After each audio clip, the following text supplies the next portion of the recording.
आणि यासोबत सगळ्या घटकांना, मग ते आमच्या आशा सेविका असतील, अंगणवाडी सेविका असतील, आमचे पोलीस पाटील असतील, आमचे ग्रामसेवक असतील, अशा सगळ्या घटकांना त्यांचं मानधन वाढवून त्यांना न्याय देण्याचं काम हे आपल्या सरकारने या ठिकाणी केलं आहे. खरं म्हणजे योजना 24 आहेत. मी सगळ्या सांगितल्या तर तुम्ही विसरून जाल, पुढे पाठ होईल आणि मागे सपाट होईल.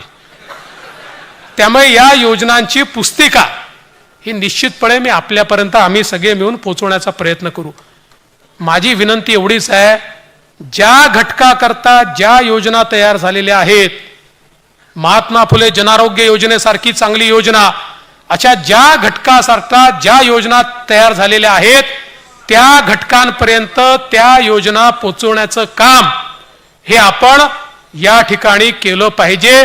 आणि हे जर काम केलं, खरं आपल्याकरता कोणी काय केलंय हे जर जनतेला समजलं, कोण काम करणार आहे आणि कोण बोलबचन भैरवी आहे हे जर लोकांच्या लक्षात आलं तर आपल्याला काहीही करायची आवश्यकता नाही आहे.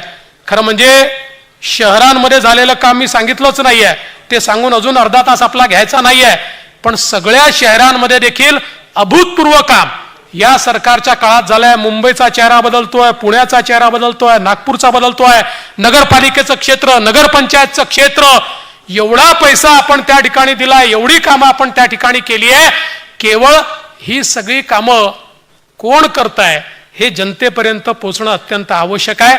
त्यामुळे माझी आपल्याला एवढीच विनंती आहे की आता आपण सगळ्यांनी आपल्या कामाचा प्रवक्ता झालं पाहिजे.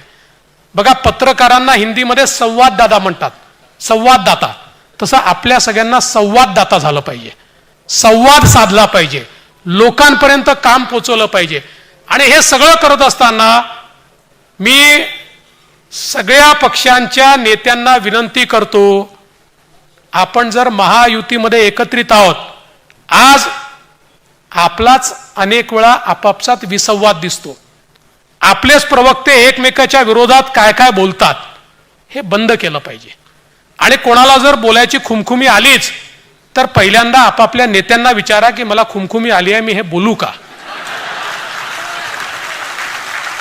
आणि नेत्यांनी हो म्हटलं तर मग बोलून टाका, मग काही अडचण नाही आहे, तुमची खुमखुमी पूर्ण करून घ्या.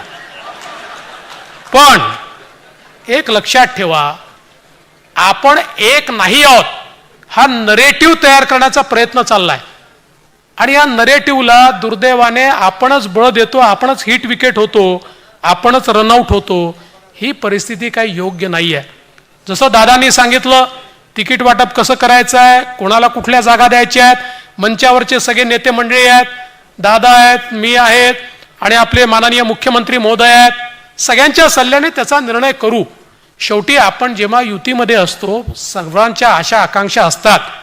एक गोष्ट लक्षात ठेवा, आशा आकांक्षा असल्या तरीही युतीमध्ये प्रत्येक पक्षाला काही ना काही कॉम्प्रोमाइज करावं लागतं. आणि कॉम्प्रोमाइजची भूमिका असेल तरच युती टिकत असते. कॉम्प्रोमाइजची भूमिका नसेल तर कुठलीही युती ही टिकत नाही. आणि म्हणून मी माझं पाहून घेईल, दुसऱ्याचं काय होईल ते पाहून घेईल, असं चालणार नाही. असं चाललं तर आपण आपला घात करू. हे लक्षात घ्या की आपल्या समोरचे लोक या विजयाने हुरळून गेले आहेत आणि त्यामुळे ते कुठल्याही प्रकारचं कॉम्प्रोमाइज करायला तयार आहेत. आणि आपण जर आपली ताठी ठेवली, आपण जर मी फक्त माझ्यापुरतं पाहीन, दुसऱ्याचं पाहणार नाही, अशा प्रकारची मानसिकता ठेवली, आपण शेख चिल्लीसारखं ज्या झाडावर बसलो आहे त्याचीच फांदी कापायला बसलो, तर शेवटी शेख चिल्लीचं काय होतं तेच आपलं होईल. आणि म्हणून आपण सगळे राजकीय नेते आहोत, एकत्रितपणे आपल्याला चालावं लागेल, एकत्रितपणे आपल्याला राहावं लागेल, एकत्रितपणे निर्णय घ्यावे लागतील. एखादा निर्णय आवडला नाही तर तो 4 भिंतीच्या आत त्या निर्णयाच्या संदर्भात आपल्याला बोलावं लागेल.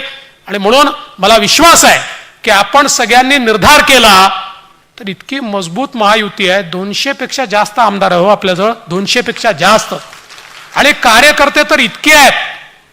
आपण सगळ्यांनी जर निर्धार केला तर निश्चितपणे या ठिकाणी आपण एक चांगला विजय मिळवू. मी जेव्हा येत होतो तेव्हा भुजबळ साहेबांनी अटलजींची एक कविता मला दिली आणि ती कविता अत्यंत महत्वाची आहे. अटलजींची कविता आहे, बाधा है आती है आए, घिरे प्रलय की घोर घटाए, बाधाए आती है आए घिरे प्रलय की घोर घटा